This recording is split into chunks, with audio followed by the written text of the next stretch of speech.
have you ever had an ex that was incredibly hard to get over? And what made him so hard to get over? That one. For me, I would say it was really like my first kind of love. So I was at a young age. I think I was like 18 at the time when I got with him. So I feel like when you're at that age, especially us women being so emotional, I just felt really attached to him. And even though I'd see him doing a lot, I feel like I'd always want to run back to him. Everything he was doing, he just knew the right word to kind of say. And I feel like I was too good at getting sucked in. How long were you on again, off again with him? So from 18 to when? From 18 until I was turning 20. So like nearly 3 years. Okay. No, sorry, nearly 2 years. Okay. But that one was very serious. We kept going back. We initially started talking in like 2019. And then by the end of 2021, that's when we called it quits. But during that that time period, we got together about 3 times and broke up 3 times. Mm-hmm. So yeah. And would you say he was a nice guy or a bad boy? Looking back now, definitely a bad guy. A bad boy? Bad guy. Bad guy. Yeah. What makes you say that? Just like, obviously, the age I am now and the maturity I have, looking back, there's a lot of things that he used to do. Like, he'll be very good with his words. I know now when certain guys say stuff, they don't mean it. But back then, it's very easy to get sucked in, like I said before. And he just used to always know the right words to say, which can be a good trait sometimes, but in relationships, especially as a guy, mm-hmm. And what made it so hard to leave? Just because he knew the right things to say? He was selling you a dream? Pretty much. And, you know, it's that puppy love. It was puppy love for me because obviously that was like my first real proper like relationship. Like we moved in together and everything. So it was very serious. Mm-hmm. And obviously at that age as well, I'm thinking like this is some fairy tale going on, But realising now and looking back at it now, I wouldn't have done so many things that I did do and listened to him the way that I did, if that makes sense. Okay. You want to go next? Yeah. I feel like the love that I had is kind of different to yours in the sense that mine wasn't a bad guy. We both really cared about each other, and it was kind of on and off for some time. But he went to jail for like 3 years. He went to jail? Yeah, for like 3 years. So for what? But he wasn't a bad guy. No. Okay. So the reason why we always want to see the good in the drug dealers. Huh? I feel like a lot of times certain situations, it's a cop-out answer sometimes to say, oh, you know, situation, things like that. But genuinely for this guy, like the way that he was brought up from very, very young was not good, and it kind of like that was the path that was predestined for him. But then he's kind of like got out of it now, and like we're good and everything. But for me, it was very difficult to get over him when he came out of jail. We wanted to get back together, but I was like, you know what, you have to change yourself, everything like this fast. And he took a year to do it. And by that time, I was like, we're not going to get back together. But I was still very much in love with him. But I had to just realize that the amount that I loved him and the amount that I love myself, I'm very solid on what I want and what I do not want from a man. And he had a child as well. And in that time, the year that he took to change, I realized that I do not want to be with someone who already has a child, because I'm selfish. I want to be first for a little bit of the relationship at least. But did he change in that year? Yeah, he changed. He did the total 160. So he was a bit like more of a bad guy before, and then he like changed into more of a nice guy. He was in jail. We can't. He was always a nice guy. He's very good, got a beautiful heart. But I just feel like he saw that there was another way to live life rather than the one that he had been stuck in for all that time. It just was a thing where I realized that as much as I love him and as much as he loves me and all these kind of things, like there's a greater kind of love. Like I feel like when you love people and when people love you, it's a very selfish kind of thing because it's like, I love you, I want you to be with me and we're going to make it work no matter what. But I was just like, you know what? For the best, for what I want and what you want, we can't just keep on going down this path. What made him different than other guys that made it hard for you to get over him? Everyone says that they want honesty. I heard this all the time. We were talking about it earlier, but he was genuinely very honest. If he did something bad, he did something good. Like I had a lot of issues with trust, and even if he did something bad, he was honest, and it kind of made me accept that, you know what, even if I might feel like people are down a wrong road, and I have a stereotype of roadmen that that they're dishonest and that they like to use words, because men know that women want to hear certain things, right? And I feel like men use that to manipulate women. And he showed me that, you know what, someone can go be in that lifestyle, want better for themselves and not manipulate you with words. They could just tell you the truth, and if you don't accept it, you don't accept it, and then you have to sort out what you're going to do from there on. So you like that he told you what it was? Exactly, yes. Okay, yes, and that's what made him different. You feel like other guys told you what you wanted to hear, where he told you the truth. And yes, and also another thing which I think a lot of men nowadays really struggle with is being assertive in a respectful way. Like, he would not allow me, like, I can be a bit, I think everyone can be a bit, push the buttons a bit sometimes, you know, push the boundaries and stuff. But he always let me know, this is not how it's going to be. Do not continue this behavior. And I respected that because he knew the right way to do it. Mm-hmm. And a lot of men do not know how to do that nowadays. They get angry, or they don't know how to express themselves, or they blame you. And yeah, it's just not the one. Okay. And what about you? Right. Okay. So when I was going out with my ex, I was very young compared to him. Mm-hmm. So How old were you? How old was he? Okay. You're going to be underage, actually. I just feel it. Yeah, I was 14 and he was 19. Sorry, shock horror, everyone. Yeah, but he actually did ask permission from my mum and dad, because he was like, I really like your daughter, da-da-da-da-da. Mm-hmm. And he wasn't like a creep. He wasn't giving creep, okay? He was giving like gentleman, actually. Okay. And he was very kind and sweet, but it was also long distance as well. Oh, okay. So he was living in Holland and I was living here, but he would get like I think it was like a 12-hour coach every 2 weeks to come and see me. Wow. And he was working like 2 jobs as well at like 19 years of age. But I think from that, because I was so young, he was my first everything as well. Mm-hmm. Like first, well, you know what I mean, like first everything. And so I think that's what kept the attachment for so long. But how long were you with him? 3 years. 3 years. Okay. Yeah. But I think because I was so young, I think I was just so excited that like an older boy had liked me, really. And when I look back on it now at 21 years of age, I'm thinking, I don't think that's too right. Mm-hmm. If one of my friends would come to me and say, I like a 15-year-old, what do you think? Why did your parents allow that? Because they saw how he was. Because he was a nice... Yeah, and he was a good dude. I was literally begging them as well. Like, if your daughter's crying, like, I love him. You know what I mean? What can you do? Right. But I think the attachment is because I was so young. Mm-hmm. And I think I was with him for that long because I was so young and also didn't really know what I want. Mm-hmm. So you would have said he was a good guy, though? Like overall, not a bad boy, good boy. No, he wasn't a bad guy at all, but I'm in a relationship. I'm in a relationship now. And what made him different was that you were young. It was your first like guy that you were with. Yeah. Okay. Yeah, literally. But I look on it now as in it was an okay experience, but we also broke up in between as well.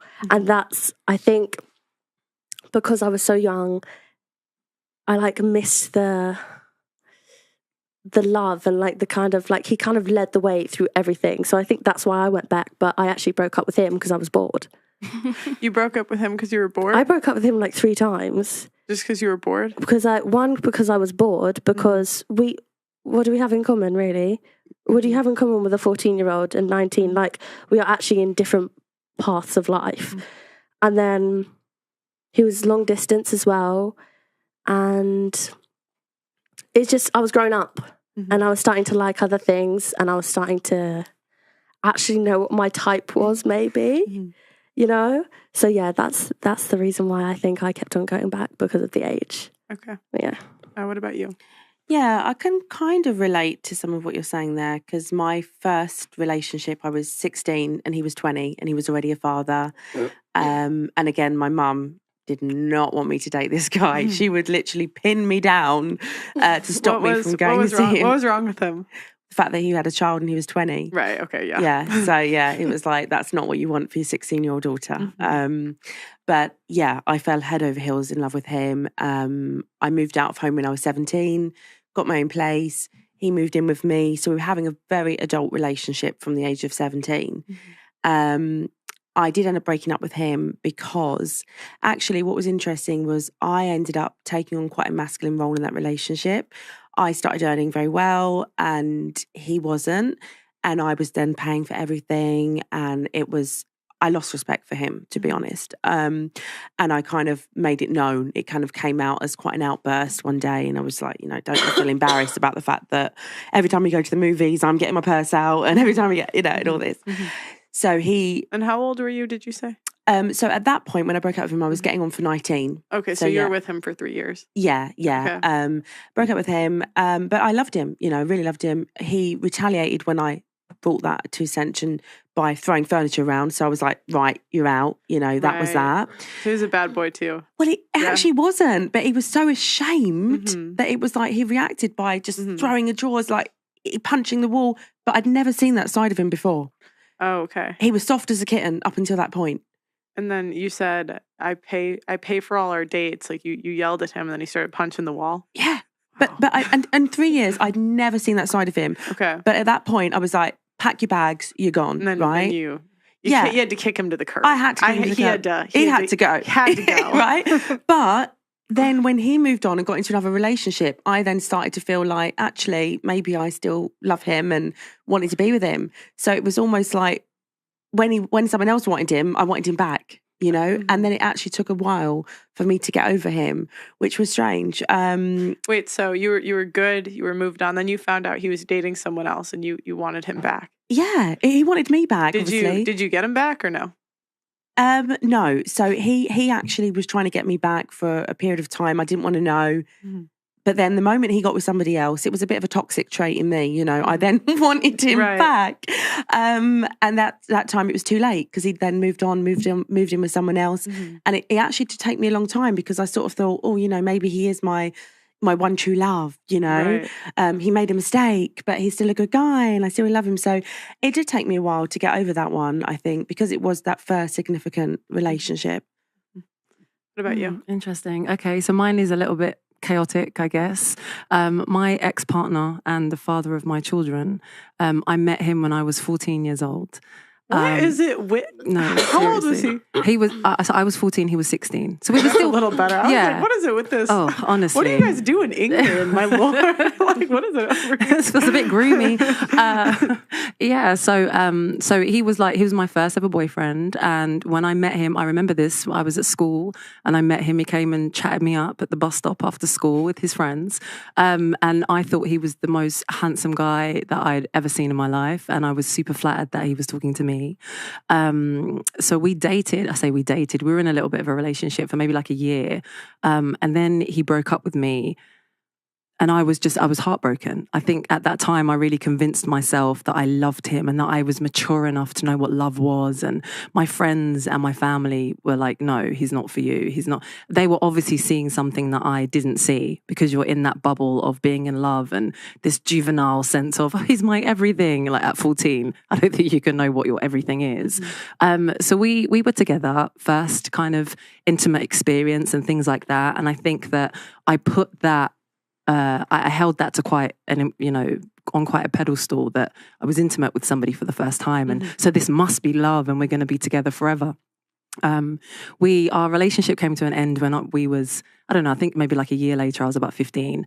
And I saw other people and things like that, but he would always contact me. So it would be like, we wouldn't speak for maybe like 6 months or something. I'd change my number and then I'd randomly bump into him in the street, which just kept fueling this sense in my mind of, oh my God, we're clearly meant to be together. When did the kid come in? Did you say he was the father? Yeah. When did the kid come in? So we got back together. I would say, again, sort of in line with that whole us bumping into each other and me feeling like it's fate, it's meant to be, oh my gosh. Fast forward, I was 19. I'd moved out of my parents. I was living on my own. I was living a great life. I was very happy. And again, I moved into a place And on my first day of living there, I've gone to the local shop, and he's just there. And he's like, this is the pub. The pub next door is where he like cashed his checks after work and stuff. So again, this just fueled this. We're meant to be. This is the universe. This is God bringing us together. So we got back together when I was 19. We had our daughter when I was 21, our son when I was 22. And we had a 10-year relationship. Wow. We separated when I was 30. When I was 30, he's only 2 years older than me, so he was 32. And it was very, in the beginning stages, it was very, I wouldn't say it was very toxic, but I didn't see him for what he was. I was just in this bubble of I love him and he's who I'm going to be with forever. Would you say he was a bad boy or a nice guy?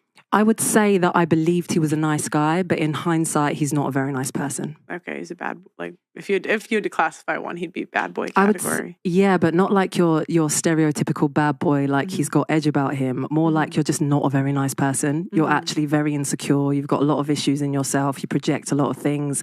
And I think that was particularly when we had our children, we moved away from my parents. So I was quite isolated. I lost quite a few of my friends. I didn't really see my family. So all of my relationships started to take a bit of a hit for this love that I thought was going to be forever. And I would say by the time I got to 29, I started to see it for what it was. And I started to see he was quite narcissistic. I would never want to deform his character and say he was narcissistic. But from my experience, I felt like I was being emotionally manipulated, mentally manipulated and things like that. So we separated when I was 30, and it was actually a bad breakup, like really, really bad breakup. So we haven't been together for 5 years. 4.5, 5 years, and he hates my guts. We co-parent, and he's a great father. I wouldn't take that away from him. My children absolutely adore him, and he adores them. They see him very regularly, but he doesn't even give me eye contact. He hates me. Why? I don't mind. To be honest with you, I think that he didn't take the time to heal from our relationship, and if I'm being really transparent, I checked out. In like the last year of our relationship, I checked out. He was doing his thing. He was unfaithful in the beginning of our relationship. It prompted like an open relationship for like a year, which I didn't really want to have, but because he wanted to have it, I kind of agreed with it because I felt like that was the right thing to do. I never stepped out and did anything, but I would like tell him I was going on a date and I'd go to like my girlfriend's house and just chill with her so that he thought I was going on a date because I knew that he would be with someone else. It was really bad, really toxic. This sounds very This is very toxic. Pammy, actually. This is quite Pammy. So I'm curious, out of everyone here, who was anyone not on again, off again with the guy? Well, I would say for the 10 years we were consistent. You were but consistent. in the first 4 years we were on and off. On and off. I've never done the on and off thing. So you were completely on. Yeah, I was on and off. On and off. I don't know. On and off. Because he went in jail is a bit undefined, I guess. Do you think that women like instability? Because for the most part, everyone's ex doesn't sound stable. I feel like we don't like it. It's not really a choice with them because There's no stable men. there we can are. pick? My boyfriend is very stable, but there are a lot. I'm very lucky with mine, but there are a lot that aren't. So I feel like if it was up to us, it would all be stable. But there's two of us in it, and always one is not stable. You know what I mean? Yeah, but I mean, as a young woman, you have so much choice. Like, there's so many men in the friend zone That is you very know are true. very stable, but we But- never pick them.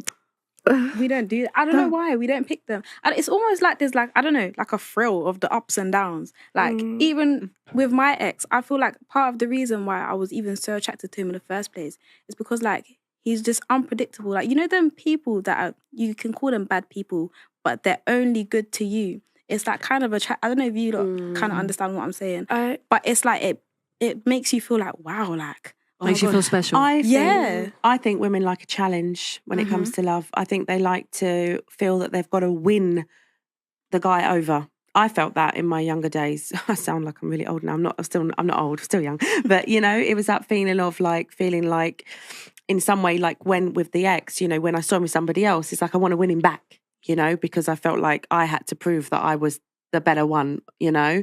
I think that you can say that's ego, or pride, but I do feel there is. It's like I a see it a game. lot. Yeah, It's literally like a game. I think it's attached to a sense of worthiness, that you don't feel worthy for love just to come easy to you, that you have to work for it. And I know that I experienced that growing up with my mum, breaking up with my dad when I was 3. And I swear to God, that woman probably only in the past few years has got over him. It's taken a long time. So I witnessed that. My mum always sort of pining after my dad in this roundabout way. So that's where I learned that behaviour from, that feeling like love had to be about pining for someone, craving them, rather than them just coming easy to you. I feel like there's that's one way to look at it, but from my experience, like I have had something that's like kind of up and down and stuff, and I feel like as women, when we get emotionally attached, we kind of feel like, from my experience, I'm like, oh, you know, I know that there might be some flaws in this person, but I've seen people change. They can change too. I know the right way. They just have to see the right way. And I You have really see patience. people change? Yeah, I've changed a lot.